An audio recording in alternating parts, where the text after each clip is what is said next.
So why didn't your God just start out that way instead of having to make changes, which is causing confusion amongst the people?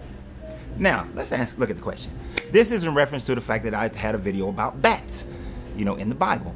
And it says in Romans 14, according to this man, that doesn't really matter what you eat, Christ changed all of that. Because, of course, it's not what goes in the body that defiles the man, but what comes out that defiles the man.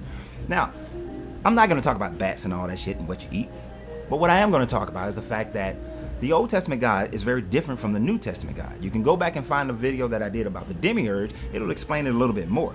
You see, the Gnostics had a big problem when it came to the Council of Nicaea in 325. The Gnostics taught that Jesus, Yeshua, was not part of the Trinity, that he was teaching the real God, and that the Old Testament God was an evil God called the demiurge, whose goal was to trap souls in the body of man and to make himself God and confuse the people so that they would never go back to the Pleroma to know who they really are as far as how this universe works and being reunited with the Creator.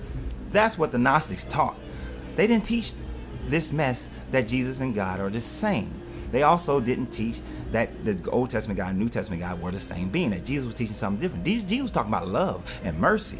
The Old Testament God is saying, hey, I don't love everybody because I hate them damn Canaanites. I hate them damn Phoenicians. I hate those people. So go kill all of them. Go kill all the men. Go kill all the old men. Go kill the young boys. Go kill the women who have known a man, but take for yourself the young girls who have not known a man to be your wife. If a man rapes a young girl and she's not betrothed to another man, then hey, the rapist pays the father 50 pieces of silver, and then that girl has to marry her rapist. If somebody commits adultery, stone and kill their ass. But Jesus drew a line in the sand and said that, hey, he who without sin cast the first stone.